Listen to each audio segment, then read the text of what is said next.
भ्यो नमः हरि ओम शुक्लांबरधरं विष्णुं शशिवर्णं चतुर्भुजं प्रसन्नवदनं ध्यायेत् सर्वविघ्नोपशान्तये अगजाननपद्मार्कं गजाननमहर्निशम् अनेकदन्तभक्तानाम् एकदन्तमुपास्महे रामाय रामभद्राय रामचन्द्राय वेदसे रघुनाथाय नाथाय सीताय पतये नमः जानकी रामपट्टाभिराम श्रीराम राम रत्नः ಶ್ರೀಮದ್ಮಹಾರಾಮಚಂದ್ರಸ್ವಾಮಿನೇ ನಮಃ. ಬ್ರಹ್ಮರ್ಷಿ ಆನಂದ ಸಿದ್ಧಿಪೀಠದಲ್ಲಿ ತಾವೆಲ್ಲರೂ ಇದ್ದೀರಿ. ಸಮಸ್ತ ವೀಕ್ಷಕ ಬಂಧುಗಳೇ, ಯುಗಾದಿ ಹಬ್ಬದ ಶುಭಾಶಯಗಳನ್ನು ತಮ್ಮೆಲ್ಲರಿಗೂ ತಿಳಿಸ್ತಾ, ಬ್ರಹ್ಮರ್ಷಿ ಆನಂದ ಸಿದ್ಧಿಪೀಠದಿಂದ ಇವತ್ತು ನಾನು ನಿಮ್ಮೊಂದಿಗೆ, ಯಾಕೆಂದರೆ ಇಂತಹ ಒಂದು ವಿಶೇಷವಾಗಿರತಕ್ಕಂಥ ಕಾರ್ಯಕ್ರಮ ಪ್ರತಿಯೊಬ್ಬರಿಗೂ ಸಂತಸ ಸಂಭ್ರಮ. ನಾಡಿನೆಲ್ಲೆಡೆ ಇವತ್ತಿನ ದಿವಸ ಯುಗಾದಿ ಹಬ್ಬವನ್ನು ಬಹಳ ಅರ್ಥಪೂರ್ಣವಾಗಿ ಆಚರಣೆ ಮಾಡ್ತಾರೆ. ಯುಗಾದಿ ಅಂದರೆ ಯುಗದ ಆದಿ ಅಂತ. ಯುಗದ ಆದಿ ಅಂದರೆ ಯುಗದ ಆದಿ ಪ್ರಾರಂಭದ ದಿನ, ಅಂದರೆ ಯುಗ ಪ್ರಾರಂಭವಾದಂಥ ದಿನ. ಪ್ರತಿಯೊಂದು ಬ್ರಹ್ಮನ ಕಲ್ಪನೆಗಳಲ್ಲಿ ಈ ಸೃಷ್ಟಿ ಸ್ಥಿತಿ ಲಯ ಎಲ್ಲವೂ ಬಹಳ ವಿಶೇಷವಾಗಿರ್ತಕ್ಕಂಥದ್ದು. ಬ್ರಹ್ಮ ಹೊಸ ಪರಿಚಯವನ್ನು, ಹೊಸದಾದಂಥ ಲೆಕ್ಕವನ್ನು ಬರೀತಕ್ಕಂಥ ದಿನ. ಒಟ್ಟಾರೆ ಹೇಳಬೇಕಂದ್ರೆ ಯುಗಾದಿ ಯುಗದ ಆದಿ, ಯುಗಕ್ಕೆ ಆದಿ ಅಂದರೆ ಪ್ರಾರಂಭದ ದಿನ. ಈ ಶುಭ ಮುಹೂರ್ತದಲ್ಲಿ ತಮ್ಮೆಲ್ಲರಿಗೂ ಶುಭಾಶಯಗಳು. ಸಮಸ್ತ ವೀಕ್ಷಕ ಬಂಧುಗಳಿಗೂ ಹಾಗೂ ಎಲ್ಲ ಸಿಬ್ಬಂದಿ ವರ್ಗಕ್ಕೂ ಸಹಿತ ಯುಗಾದಿ ಹಬ್ಬದ ಶುಭಾಶಯಗಳನ್ನು ಹೇಳ್ತಾ, ಯುಗಾದಿ ಆಚರಣೆ ನಮ್ಮ ಭಾರತ ದೇಶದಲ್ಲಿ ಬಹಳ ಅರ್ಥಪೂರ್ಣವಾಗಿದೆ. ಯುಗಾದಿಯ ಸಂಭ್ರಮ ಎಲ್ಲ ಕಡೆ ಮನೆ ಮಾಡಿದೆ. ಆದರೆ ಈ ವರ್ಷದ ಯುಗಾದಿ ಒಂದಿಷ್ಟು ಜನಕ್ಕೆ ಕಣ್ಣೀರು ತರಿಸಿದೆ.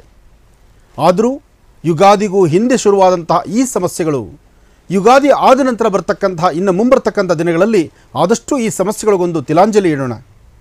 ಯುಗಾದಿ ಆದ ನಂತರ ಬರ್ತಕ್ಕಂತಹ ಒಂದೊಂದು ದಿನವೂ ಸಹಿತ ಅರ್ಥಪೂರ್ಣವಾಗಿರಲಿ. ಸೃಷ್ಟಿ ಸ್ಥಿತಿ ಲಯ ಎಲ್ಲವೂ ಸಹಿತ ಅವನ ಅಧೀನ. ಹಾಗಾಗಿ ಸಮಸ್ಯೆ ಬರಲಿ, ಸುಖ ಸಂತೋಷ ಇರಲಿ, ಎಲ್ಲಕ್ಕೂ ನೀನೇ ತಂದೆ ಕಾರಣ ಅಂತ ಹೇಳಬೇಕು.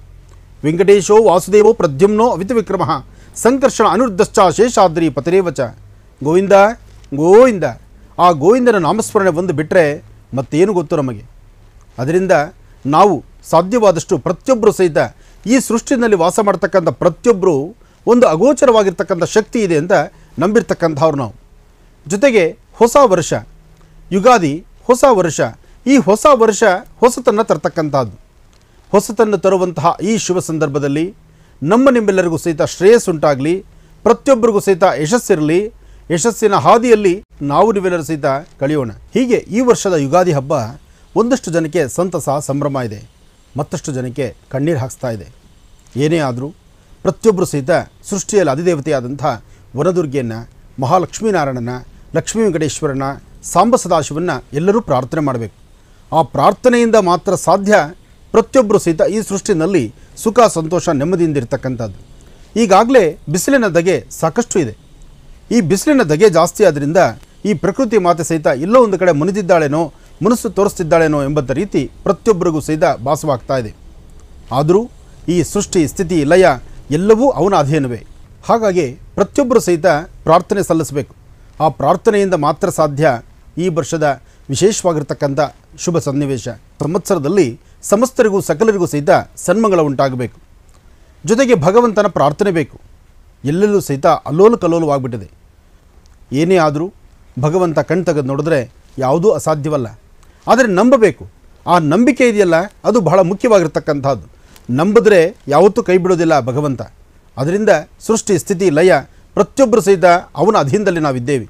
ಈ ಸುಂದರವಾದಂಥ ಪ್ರಕೃತಿಯಲ್ಲೂ ಸಹಿತ ಪ್ರಕೃತಿಯಲ್ಲಿರ್ತಕ್ಕಂಥ ಜಲಚರಗಳು, ಪ್ರಾಣಿ ಪಕ್ಷಿಗಳು, ದನಕರುಗಳು ಎಲ್ಲರೂ ಸಹಿತ ಸರಿಸಮಾನವಾದಂಥ ಬದುಕನ್ನು ಸಾಗಿಸಬೇಕು. ಬರೀ ನಮ್ಮೊಬ್ಬರ ಬದುಕು ಸಾಲದು, ನಾವೊಬ್ಬರು ಬದುಕಿದ್ರೆ ಸಾಲದು. ಈ ಸೃಷ್ಟಿಯಲ್ಲಿರ್ತಕ್ಕಂಥ ಪ್ರತಿಯೊಬ್ಬರು ಬದುಕಬೇಕು. ಆ ಪ್ರತಿಯೊಬ್ಬರು, ಪ್ರತಿಯೊಂದು ಜೀವರಾಶಿಗಳು ಸಹಿತ ಬದುಕಲಿಕ್ಕಾಗಿ ಆ ಮನುಷ್ಯನ ಮನುಷ್ಯತ್ವದ ಗುಣ ಬೇಕು. ಅದಕ್ಕಾಗಿ ಈ ಒಂದು ಹೊಸ ವರ್ಷದ ಶುಭ ಸನ್ನಿವೇಶದಲ್ಲಿ ಪ್ರತಿಯೊಬ್ಬರು ಸಹಿತ ಅರ್ಥ ಮಾಡಿಕೊಂಡು ಇನ್ನು ಮುಂದೆ ಬರ್ತಕ್ಕಂಥ ದಿನಗಳಲ್ಲಾದರೂ ಹಾಕುವ ಪ್ರತಿಯೊಂದು ಹೆಜ್ಜೆಯು ಸಹಿತ ಜೋಪಾನ ಇರಬೇಕು. ನಮ್ಮಂತೆ ಪ್ರಾಣಿ ಪಕ್ಷಿಗಳು, ದನಕರುಗಳು ಸಹಿತ ಬದುಕಲಿ ಎಂಬತಕ್ಕಂಥ ಮನಸ್ಸು ಸಂಕಲ್ಪ ಇರಬೇಕು. ಯುಗಾದಿ ಹಬ್ಬದ ಶುಭಾಶಯಗಳನ್ನು ತಮ್ಮೆಲ್ಲರಿಗೂ ತಿಳಿಸ್ತಾ, ಇನ್ನು ಆಯವ್ಯಯಗಳ ಬಗ್ಗೆ, ಲಾಭ ನಷ್ಟಗಳ ಬಗ್ಗೆ, ಆದಾಯ ವ್ಯಯಗಳ ಬಗ್ಗೆ ಅದ್ರ ಬಗ್ಗೆನೂ ತಿಳ್ಕೊಳ್ಬೇಕಲ್ವ. ಇಲ್ಲಿ ಚೆನ್ನಾಗಿ ಅರ್ಥ ಮಾಡ್ಕೊಳ್ಳಿ.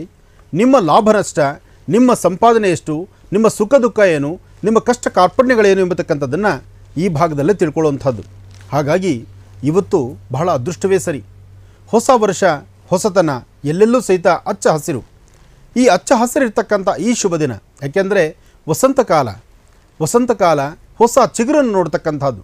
ಈ ಸುಂದರವಾದಂಥ ಪ್ರಕೃತಿಯಲ್ಲಿ ಹೊಸ ವರ್ಷ ಯುಗಾದಿ. ಯುಗಾದಿ ಅಂದರೆ ಯುಗದ ಆದಿ. ನೋಡಿ, ಈ ಪ್ರಕೃತಿ ಮಾತ ಸಹಿತ ನಮ್ಮ ಹಿಂದುತ್ವದಲ್ಲಿ ಭಾರತೀಯ ಹಿಂದೂ ಸನಾತನ ಧರ್ಮಕ್ಕೆ ಎಷ್ಟು ಒಗ್ಗೊಂಡಿದೆ ಅಂತಕ್ಕಂಥದ್ದು. ಅಂದರೆ ಹಿಂದುತ್ವಕ್ಕೆ ಸಂಬಂಧಪಟ್ಟದ್ದು, ಧರ್ಮ, ಸಂಸ್ಕೃತಿ, ಸಂಪ್ರದಾಯಕ್ಕೆ ಸಂಬಂಧಪಟ್ಟಂಥ ಈ ಒಂದು ತಾತ್ಪರ್ಯ ವಿಶೇಷವಾಗಿರ್ತಕ್ಕಂಥ ಅಂಶ ಈ ಪ್ರಕೃತಿಯ ಮಡಿಲಲ್ಲಿದೆ. ಇದೇ ಹೊಸ ವರ್ಷ ಅಂದರೆ ಸಾಕಷ್ಟು ಜನ ತಿಳ್ಕೊಳ್ಳೋದೇನಪ್ಪ ಅಂದರೆ ಜನವರಿ 1ನೇ ತಾರೀಕು ಬಂತು ಅಂದರೆ ಮಧ್ಯರಾತ್ರಿ ಅವ್ರದ್ದೇ ಆದಂಥ ಸ್ವಂತ ಒಂದು ಖುಷಿ ಮೇಲೆ ಹೊಸ ವರ್ಷವನ್ನು ಆಚರಣೆ ಮಾಡ್ತೀರಿ. ಅದೆಲ್ಲ ಹೊಸ ವರ್ಷ. ಹೊಸ ವರ್ಷ ಹೊಸತನವನ್ನು ತರ್ತಕ್ಕಂಥದ್ದು, ಹೊಸ ಚಿಗುರನ್ನು ಕಾಣುವಂಥದ್ದು. ಈ ಪ್ರಕೃತಿ ಮಾತೆಯ ಮಡಿಲಲ್ಲಿ ಪ್ರಕೃತಿ ನಮಗೆ ತೋರಿಸುವಂಥ ಈ ಹಚ್ಚ ಹಸಿರಿನ ಈ ಶುಭ ಸನ್ನಿವೇಶದಲ್ಲಿ ಹೊಸ ವರ್ಷವನ್ನು ಆಚರಣೆ ಮಾಡುವಂಥದ್ದು. ಇದು ನಮ್ಮ ಸಂಪ್ರದಾಯ, ಇದು ನಮ್ಮ ಪದ್ಧತಿ. ಅದಕ್ಕಾಗಿ ಹೊಸ ವರ್ಷ ಜನವರಿ ಇರ್ತಕ್ಕಂಥದ್ದು. ಯಾಕೆಂದರೆ ನಾವೆಲ್ಲವನ್ನೂ ಸಹಿತ ಸ್ವಾಗತಿಸ್ತೀವಿ, ಎಲ್ಲವನ್ನೂ ಆರಾಧಿಸ್ತೀವಿ, ಎಲ್ಲರನ್ನೂ ಪ್ರೀತಿಸ್ತೀವಿ, ಎಲ್ಲ ವರ್ಗದ ಎಲ್ಲ ಧರ್ಮದ ಜನಗಳನ್ನು ಸಹಿತ ಬಾಚಿ ತಬ್ಕೊಳ್ತೀವಿ. ಆದರೆ ನಮ್ಮ ಭಾರತೀಯ ಸಂಸ್ಕೃತಿ ಹಿಂದೂ ಸನಾತನ ಧರ್ಮದಲ್ಲಿ ಸಾಕಷ್ಟು ವಿಶೇಷತೆ ಇದೆ. ಆ ಯುಗದ ಆದಿ ಬಂದಾಗ, ಯುಗಾದಿ ಇವತ್ತು ಪ್ರಾರಂಭ. ನೀವು ಎಲ್ಲಿಂದೆಲ್ಲಿ ಕಣ್ಣಾಯಿಸಿದ್ರು ಸಹಿತ ಈ ಪ್ರಕೃತಿ ಮಾತೆ ಸಹಿತ ಈ ಹಬ್ಬವನ್ನು ಆಚರಿಸ್ತಾ ಇದ್ದಾಳೆ. ಹಚ್ಚ ಹಸಿರು ನೋಡ್ತಿದ್ದೀವಿ, ಸುಂದರವಾದಂಥ ಪದಾರ್ಥಗಳನ್ನು ನೋಡ್ತಿದ್ದೀವಿ. ಎಲ್ಲೆಂದೆಲ್ಲಿ ನೋಡಿದ್ರು ಸಹಿತ ಗಿಣಿಗಳಿಂದ ಹಿಡಿದು ಕೋಗಿಲೆ ತನಕ ತನ್ನ ಸ್ವರ ಮಾಧುರ್ಯವನ್ನು ಅಚ್ಚುಕಟ್ಟಾಗಿ ಹೇಳುವಂಥ ರೀತಿ ಇದೆ. ಇಷ್ಟೆಲ್ಲ ವೈಶಿಷ್ಟ್ಯತೆ ಇರತಕ್ಕಂಥ ಯುಗಾದಿ ಹಬ್ಬ ಎಷ್ಟು ಅರ್ಥಪೂರ್ಣ. ಹಾಗೆ ಯುಗಾದಿ ಹಬ್ಬದಲ್ಲಿ ಆಚರಿಸುವಂತಹದ್ದು ಮನೆಯಲ್ಲಿ ದೇವತಾರ್ಚನೆ, ಜೊತೆಗೆ ಮನೆಗೆ ಸಣ್ಣ ಮಕ್ಕಳಿಂದ ಹಿಡಿದು ವಯಸ್ಸಾಗಿರ್ತಕ್ಕಂಥ ವೃದ್ಧರವರೆಗೂ ಪ್ರತಿಯೊಬ್ಬರು ಸಹಿತ ತಲೆಗೆ ಎಣ್ಣೆ ನೀರು ಸ್ನಾನ ಮಾಡುವಂತಹದ್ದು. ಇವತ್ತು ಮೈತುಂಬ ಎಣ್ಣೆ ಹಚ್ಕೊಂಡು ಸ್ನಾನ ಮಾಡ್ತಾರೆ. ಯುಗಾದಿ ಹಬ್ಬ ಬಂತು ಅಂದರೆ ಸಡಗರ ಸಂಭ್ರಮದಿಂದ ಇರ್ತಾರೆ. ಎಂತಹ ಕಡುಬಡವಾದರೂ ಸಹಿತ ತನ್ನ ಮಕ್ಕಳನ್ನು ತನ್ನ ಮನೆಯಲ್ಲೇ ಇಟ್ಕೊಳ್ಬೇಕು ಅಂತ ಅಪೇಕ್ಷೆ ಪಡ್ತಾನೆ. ಹಾಗೆ ನಾವು ನೀವೆಲ್ಲರೂ ಸಹಿತ ಇತ್ತೀಚಿನ ದಿನಗಳಲ್ಲಿ ಯಾವುದೇ ಒಂದು ಹಬ್ಬ ಹರಿದಿನ ಅಂತ ಬಂದರೂ ಮನೇಲಿರ್ತಕ್ಕಂಥ ತಾಯಂದರು ಅಂದರೆ ನೀವು ಅಡುಗೆ ಮನೆಯಲ್ಲಿ ಮಾಡೋದಿಲ್ಲ, ಎಲ್ಲೋ ಮಾಡಿರ್ತಕ್ಕಂಥ ಅಡುಗೆಗೆ ಸಾಲುಗಟ್ಟಿ ಊಟಕ್ಕೆ ಹೋಗ್ತೀವಿ. ಅದು ಮಹಾಪರಾಧ. ಹಬ್ಬ ಅಂತ ಬಂದಾಗ ಮನೇಲಿ ದೇವರು ನಮಗೇನು ಶಕ್ತಿ ಕೊಡ್ತಾನೋ ಕೊಟ್ಟಂಥ ಶಕ್ತಿನ ಲಕ್ಷಣವಾಗಿ ಅಡುಗೆ ಮಾಡಿ ಮನೆ ಮಂದಿ ಎಲ್ಲರೂ ಸಹಿತ ಸಾಮೂಹಿಕವಾಗಿ ಕೂತು ಊಟ ಮಾಡಿದಾಗ ಆಗ ಸಿಗುವಂಥ ಸಂತೋಷ ಇದೆಯಲ್ಲ, ಹಬ್ಬ ಅದು ಹೇಳ್ತಿರ್ದು. ಆದಿತ್ಯಾದಿ ನವಗ್ರಹದ ಪ್ರಾರ್ಥನೆ ಮಾಡಿ, ನಮಃ ಸೂರ್ಯಾಯ ಚಂದ್ರಾಯ ಮಂಗಳಾಯ ಬುಧಾಯ ಚ ಗುರು ಶುಕ್ರ ಶನಿಭ್ಯಶ್ಚಾರಾಹವೇ ಕೇತುವೆ ನಮಃ. ಆದಿತ್ಯಾದಿ ನವಗ್ರಹಗಳ ಪ್ರಾರ್ಥನೆ, ಗಣಪತಿ ಆರಾಧನೆ, ನಿಮ್ಮ ಕುಲದೇವತಾ ಪ್ರಾರ್ಥನೆ. ಮನೆಯಲ್ಲಿ ಪಂಚಾಂಗವನ್ನಿಟ್ಟು ಪೂಜೆ ಮಾಡ್ತಿದ್ರೆ ಒಮ್ಮೆ ನಿಮ್ಮ ಎರಡೂ ಹಸ್ತಗಳನ್ನು ಪಂಚಾಂಗದ ಮೇಲಿಟ್ಟು ಪ್ರಾರ್ಥನೆ ಮಾಡಿ. ಜಗದ ಪಿತರ ಮುಂದೆ ಪಾರ್ವತಿ ಪರಮೇಶ್ವರು, ತಂದೆ ತಾಯಿಗಿನ ದೊಡ್ಡವರು ಯಾರೂ ಅಲ್ಲ. ಭಾರತ ದೇಶಕ್ಕೆ ನಮಸ್ಕಾರ ಮಾಡಿ, ಅಂದರೆ ಈ ಭೂತಾಯಿನ ಮುಟ್ಟಿ ನಮಸ್ಕಾರ ಮಾಡಿ. ನಾವು ನಿಂತಂಥ ನೆಲ ಸುರಕ್ಷಿತವಾಗಿರಲಿ, ನೆಮ್ಮದಿಯುತವಾಗಿರಲಿ, ಸ್ವಚ್ಛಂದದ ಬದುಕಿರಲಿ. ಈ ಇರ್ತಕ್ಕಂಥ ಜಲಚರಗಳಿಂದ ಪ್ರಾಣಿ ಪಕ್ಷಿಗಳು, ದನಕರುಗಳು ಲೋಕ ಕಲ್ಯಾಣಾರ್ಥವಾಗಿ ಜೈ ಜವಾನ್ ಜೈ ಕಿಸಾನ್, ರೈತರು ನೆಮ್ಮದಿಯಾಗಿರಲಿ, ಹಾಗೂ ಜೊತೆಗೆ ಯೋಧರು ಚೆನ್ನಾಗಿರಲಿ ಅಂತ ನಾವು ಪ್ರಾರ್ಥನೆ ಮಾಡಿದ ರಾಶಿಫಲದ ಕಡೆ ಒಂದಷ್ಟು ಆಲಿಸೋಣ. ವೃಷಭ ರಾಶಿ, ವೃಷಭ ಲಗ್ನ. ಸಾಕಷ್ಟು ಕಷ್ಟ ನೋಡಿದ್ದೀರಿ, ಕಷ್ಟ ಕಾರ್ಪಣ್ಯಗಳು ಸಾಕಷ್ಟು ಆದ್ದರಿಂದ ಅದೃಷ್ಟವನ್ನು ತರ್ತಾ ಇದೆ. ಅದೃಷ್ಟ ನಿಮ್ಮ ಮನೆ ಬಾಗಿಲಲ್ಲಿದ್ದಾಗ ನೀವು ಬಯಸಿದಂತಹ ಎಲ್ಲ ಭಾಗ್ಯಗಳನ್ನು ಸಿದ್ಧಿಪಡಿಸ್ಕೊಳ್ತೀರಿ. ಬುಧನ ವರ್ಚಸ್ಸಿನಿಂದ ನಿಮ್ಮ ಸ್ವಂತ ಜ್ಞಾನ ಮಹತ್ತರವಾಗಿದೆ. ದೂರಭಾರ ಪ್ರಯಾಣ, ಪುಣ್ಯಕ್ಷೇತ್ರಗಳ ದರ್ಶನ, ಜೊತೆಗೆ ತೀರ್ಥಕ್ಷೇತ್ರಗಳು ಹೋಗಿ ಬರ್ತಕ್ಕಂಥದ್ದು, ಜೊತೆಯಲ್ಲಿರ್ತಕ್ಕಂಥ ಆತ್ಮೀಯರಿಂದ ಒಳ್ಳೆ ಹೆಸರು ಮಾಡ್ತಕ್ಕಂಥದ್ದು, ನಿಮ್ಮ ಗುರು ಹಿರಿಯರು, ನಿಮ್ಮ ಮೇಲಧಿಕಾರಿಗಳಿಂದ ಪ್ರಶಂಸೆಗೆ ಈಡಾಗುವಂಥದ್ದು, ನ್ಯಾಯಬದ್ಧವಾದಂಥ ಒಳ್ಳೆಯ ಒಂದು ಅಭಿವೃದ್ಧಿಯನ್ನು ಕಾಣುವಂಥದ್ದು ಸಂವತ್ಸರ ಅದೃಷ್ಟವನ್ನು ತರ್ತಕ್ಕಂಥದ್ದು. ಅದೃಷ್ಟ ನಿಮ್ಮೊಂದಿಗಿದೆ, ಹೆಚ್ಚಿನ ಯಶಸ್ಸು ನಿಮಗಾಗೇ ಇದೆ. ನಿಜಕ್ಕೂ ಅದೃಷ್ಟವೇ ಅದೃಷ್ಟ. ಹಾಗಾಗಿ ಪುಣ್ಯಕ್ಷೇತ್ರಗಳ ದರ್ಶನ, ತೀರ್ಥಕ್ಷೇತ್ರಗಳು, ದೂರಭಾರ ಪ್ರಯಾಣ.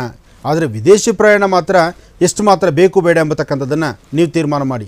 ನೋಡ್ಲಿಕ್ಕೆ ಹೋಗಿ ಓಡಾಡ್ಕೊಂಡು ಬನ್ನಿ, ಬೇಕಾದ್ದು ಬೇಡವದ್ದು ತೊಗೊಂಡು ಬನ್ನಿ, ಆದರೆ ಅಲ್ಲೇ ಇರಬೇಕಾ ಚಿಂತನೆ ಮಾಡಿ. ವೃಷಭ ರಾಶಿಯಲ್ಲಿರ್ತಕ್ಕಂಥ ಸ್ತ್ರೀಯರು ಮಾತ್ರ ಆರೋಗ್ಯದ ಬಗ್ಗೆ ಕಾಳಜಿ ಬೇಕು.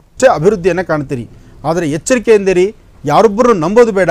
ನಂಬಿ ಕೆಡೋದಕ್ಕಿಂತ ಭಗವಂತ ನಮಗೆ ಕೊಟ್ಟಷ್ಟೇ ಸಾಕು ಅಂತ ತಿಳ್ಕೊಳ್ತಕ್ಕಂಥದ್ದು ಭಾಳಷ್ಟು ಉತ್ತಮ. ಒಳ್ಳೆಯದಾಗಲಿ, ಶುಭವಾಗಲಿ.